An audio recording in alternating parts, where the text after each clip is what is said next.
The Last of Us. I could make so many videos, so many comments, so many discussions about this game because, frankly, it is one of my favorite games of all time. I have almost disowned my best friend because she did not like it. She did not even play the whole thing. What are you thinking? Anyway, we are here today to talk about The Last of Us. It is one of my favorite games, as I said, of all time. Specifically, I would like to talk about two aspects of this game in particular that really make me enjoy this above other games. That is the characters and the moral ambiguity. So let's start by talking about the characters. You can't really talk about the characters without talking about the plot. If you don't know what The Last of Us is, I don't know if you've been living under a rock. I don't know why you're even watching this. But it's essentially a post-apocalyptic game wherein an infection called the cordyceps virus has broken loose. A bunch of people have been infected. The cordyceps virus is a real thing. However, it goes after insects. It's a fungal infection that affects the brain, and they no longer have control over their bodies. So it's kind of a zombie thing. However, it's a little bit more realistically based than some other zombie virus infections. So the story centers around Joel and a younger girl named Ellie who is immune to the virus. He sets out to take her to a group named the Fireflies, who may or may not be able to make a vaccine from her blood since she is immune. And it's basically about their journey, their connection across the states, trying to get to their destination. So basically, there was an interview done with Neil Druckmann, the creative director and the writer of The Last of Us, where he spoke about how he actually didn't think much about gender when he was writing the script for this, which I think is very important when discussing the characters of this game, because there's a, I don't know if you've noticed, there's a common thread among not just video games, but TV shows and movies and what have you, all these different mediums where diversity is being pushed. It's not coming naturally. And so I think that what he did was really good. It's a very interesting way to approach things in that you set out to write strong characters first and foremost, and you forget the rest. You forget the fact that they may be male, they may be female, they may be gay, straight, black, white, what have you. You just create a good character. As a writer myself, I have actually done this. It just allows you to create something beautiful. It allows you to focus more on their voice and not their characteristics. And there's so much more freedom in that. And it allows you to build good characters from the ground up and worry about other things later. And it's not forcing diversity. It's not thrusting that upon the medium in which you're working. In this case, it's a video game. It's not pushing that into there and forcing it. It's just allowing it to come naturally. And in this day and age, I really appreciate that because you can really tell when diversity is forced. You can tell this, like, let's get a strong female character in there. Let's get the token gay guy in there. Like, I love having diverse characters. I don't like to see them in there just for the sake of the writer's room patting themselves on the back. Good job, we are more diverse than everybody else. I hate that. It is a big pet peeve of mine. I can tell when they're doing that. This is the right way to do it. So in that interview, he actually discusses the fact that Ellie, at any point in time, could have been made a boy. Sam could have been made a girl, etc., etc. And again, that's a great approach. I really, really respect that. So let's talk about the actual characters themselves and how playing them at any point in time, you can really get a sense of who they are, why they were put there at that place and time, how we get to bond with them in any certain way. Starting with Sarah, I've actually seen a lot of different discussions over the past 4 years since the game came out, 4.5 years technically. Um, a lot of people were actually confused as to why we get to control Sarah at the beginning of the game if she's just going to get killed off. That shouldn't be a spoiler, you should know that by now. So I actually think this was a really good choice on their part. You get to see the crumbling of society from her point of view, all the destruction and mayhem beginning from her viewpoint. You get to see her fear and her reaction to it happening. So from a child's point of view and from somebody who's very scared. And not only that, but you get to form that immediate bond with her so that by the time that she does die in Joel's arms, you're sad. That's the way you should be feeling, at least. You should feel sad. And I do. I have. And I have, in fact, cried over that.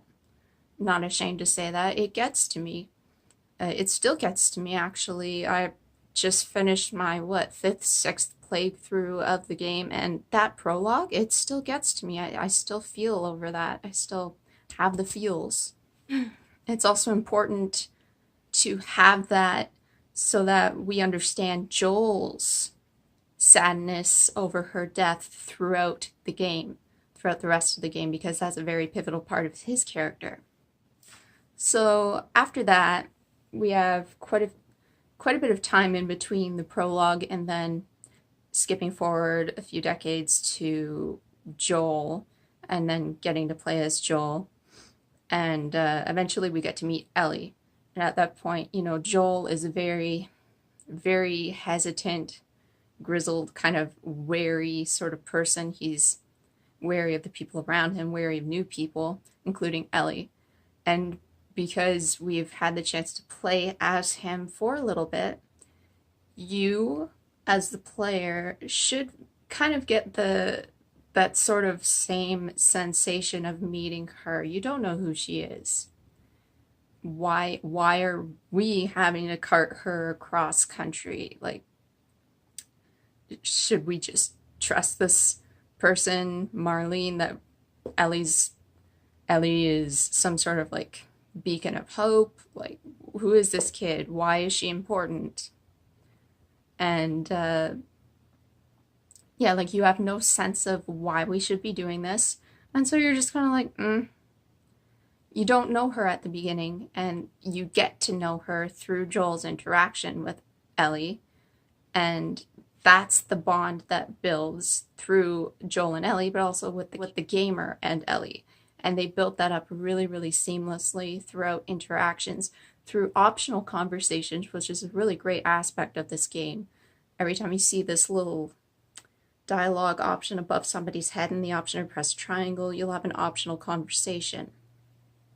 So in a sense, like Ellie kind of grows on the gamer the same way that she grows on Joel.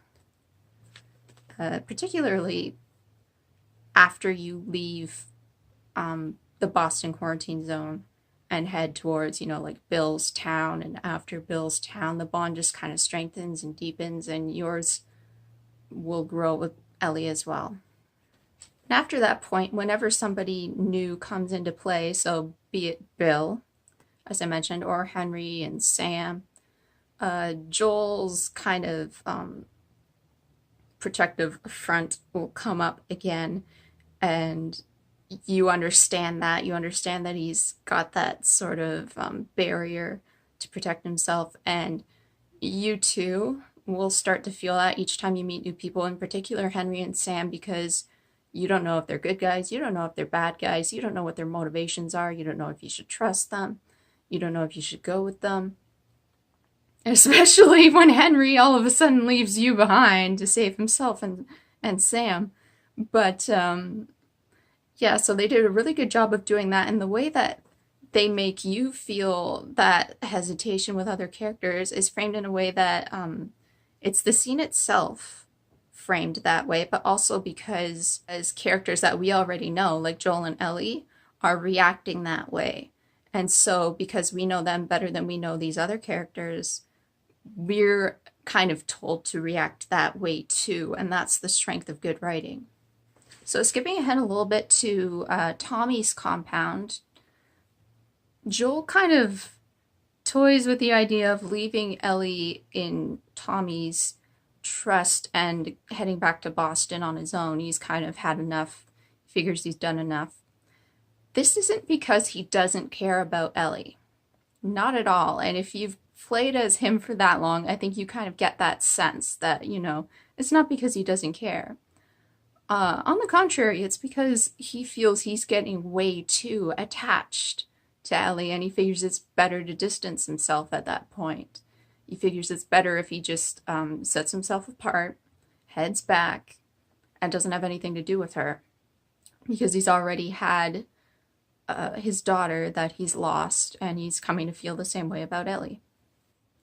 So when it comes time to play as Ellie, the fact that she's mechanically different in terms of gameplay was a really good choice on their part, not just because, she's a 14-year-old girl, she should feel different, but it makes you, as a player, feel a little bit more frail and anxious when you're encountering enemies. You know that you're smaller, you feel weaker, and so that just makes you feel much more likely to want to hide from enemies than go right in. And it makes you feel like you could be incapacitated very easily. And that's the way you should feel, because you are that small. You are that easy to kill. These are grown men coming after you.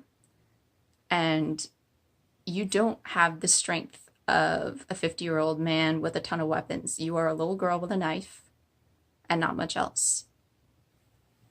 And after having the chance to connect with Ellie when playing as Joel, you have that sense of needing to protect her and keep her alive, which is another good point towards Naughty Dog's writing. I'm not going to talk much about David because I want to talk more about him in the moral ambiguity portion of this video, but let's just say that after Ellie kills David, there's a scene where Joel is kind of holding her and consoling her, and he calls her baby girl. Now, you'll remember from the very beginning of the game when Sarah was dying in Joel's arms, he calls her baby girl. That was his nickname for Sarah, his daughter. So the fact that Ellie has just been through something absolutely horrifying, and Joel calls her that, that's a very raw and emotional scene. And it really does harken back to the prologue when something absolutely horrific happened then too, and it links those two scenes together, and it links the two bonds between Joel and Sarah and Joel and Ellie, and helps you identify the fact that he does feel the exact same about Ellie as he felt about Sarah. So on to the moral ambiguity of this game, which I think is one of its greatest strengths, which is again why I wanted to talk about it. Nearly everyone in this game did what they did because they felt it was right and because they felt they had no choice. And that's something that's really interesting because, you live in a world where you don't have a lot of options. Everything in terms of supplies, food, medicine, etc. It's running really low. People everywhere are doing horrible things. You have the infected everywhere.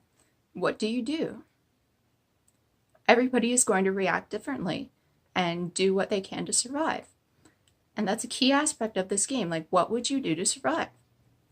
So before we get into the actual survival aspect of this, let's start with the actual prologue where the man is instructed to kill Joel and Sarah on sight. Is that his fault? Should we fault him for doing that? Because he's given the orders to kill anybody who comes through there, and, well, nobody really knows much about the infection at that point, and they're trying to contain it and they're trying to quarantine it. You don't really blame him for that. Yes, it's horrible that Sarah had to die, but it's a freaking infection running over the entire city. And what do? You don't know who's infected and who's not infected. You don't know how the infection spreads. You don't know how far outside the city it's gotten at this point.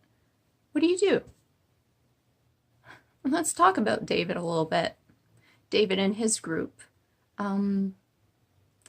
So when you first meet David, you are playing as Ellie, and David helps you. He does help you take out a bunch of infected, and he tells you that the winter has been especially cruel, and that a bunch of his men were killed by a man and a little girl. And he's referring to Joel, and of course Ellie at the university killed a bunch of his men. And he knows that it was you, and he believes everything happens for a reason, that you two were meant to meet. And he doesn't kill you. He could have. He doesn't kill you. He gives you the medicine that you need to bring back to Joel, and he sets you loose. He does come after you, of course, but he doesn't kill you. Even then, he doesn't kill you. He's had many opportunities to kill you. His other men want to kill you, but he has given them strict orders not to kill Ellie. And why is that? A lot of people have speculated that he wanted to keep Ellie alive as, well, they refer to her as a pet in the game, so a lot of people have speculated that he was a pedophile. That could be true. Because of course the population would be running low at that point. Maybe he wanted a wife, even though she was very young. Possibly he recognized that she was a very good hunter and thought that he could use her among his ranks. But setting aside that for a moment, yes, his men have killed lots and lots of people, and they are cannibals. They are cannibals. But let's look at this realistically. This world that they live in, as I said, it's tough to find food, it's tough to find shelter, it's tough to find medicine. Their first option is not to eat people. I don't believe that. I don't believe that they were immediately cannibals. I don't believe that they were cannibals before this all went down with the infected, before the cordyceps virus came about. I don't believe that they were any of them like this. I believe that they were forced into this situation where they are hunting people, killing them, and eating them. If they can find other resources, such as the deer, they will eat that first. They won't eat people first. And I'm not trying to excuse any of this. I'm really not. If this was happening right now, I'd be like, fuck that. That is insane. But you have to look at it from how they're trying to live and they're trying to survive. David is trying to run a community. He's trying to protect his men. He's trying to keep them alive the only way he thinks he can. It's kind of like if you watch, The Walking Dead. People do horrible things on there all the time. Is it excusable? I mean, it's tough to say, isn't it? Because you don't know what you would do in that situation. And even Nolan North, who voiced David, he went over this exact same thing, where he doesn't necessarily think that David is a horrible person. He's done horrible things. But what would anybody else have done? Everybody in this game has done horrible things. It's not just David. So let's move on to the Fireflies, in particular Marlene. Marlene is seen at the beginning of the game. She's the one who gives you Ellie to take her across the country and meet up with the rest of the Fireflies to form a vaccine. Well, I mean, you find out that that vaccine is going to involve surgery on Ellie, which is going to kill her because the cordyceps virus takes hold of the brain. And so when you find out that Marlene is given the go-ahead for this surgery, you automatically blame her and pin her down as the bad guy. Is she, though?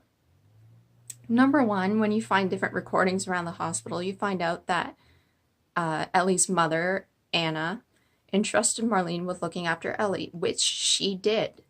She promised to look after Ellie, and she did. And another recording reveals that every other employee at that Firefly hospital basically considered Marlene's consent as a formality. They would have done the surgery with or without Marlene saying, yeah, go ahead. So Marlene really wasn't needed in that decision at all. It was not up to her.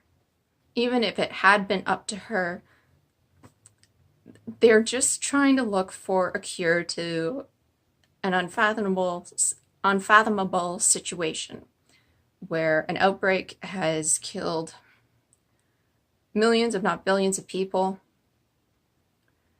And the only situation that they can think to fix that is to take somebody who is immune and form a vaccine from them.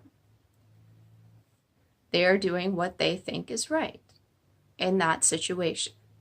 And finally, let's talk about Joel. Because he's equally condemnable in this situation. He's equally condemnable in this world, particularly for killing Marlene and taking Ellie at the very end of the game.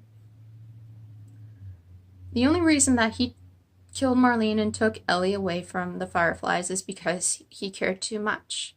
Once he found out that the surgery would kill her, he knew that he wanted to take her out of that situation because he loved her and he didn't want her to die. That is a very selfish thing to do. That is a very selfish thing to do, considering that there may be a chance that she could save humanity. One life for many.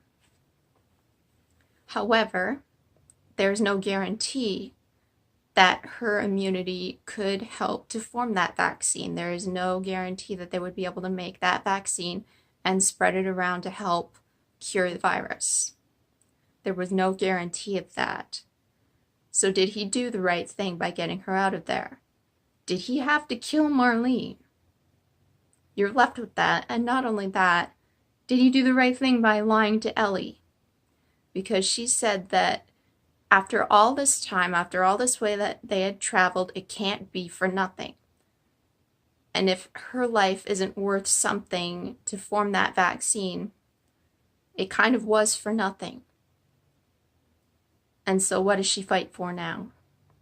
Did he have the right to lie to her like that? So after considering all of this, I would love to hear what you think down below. And I hope to see you in one of my next videos.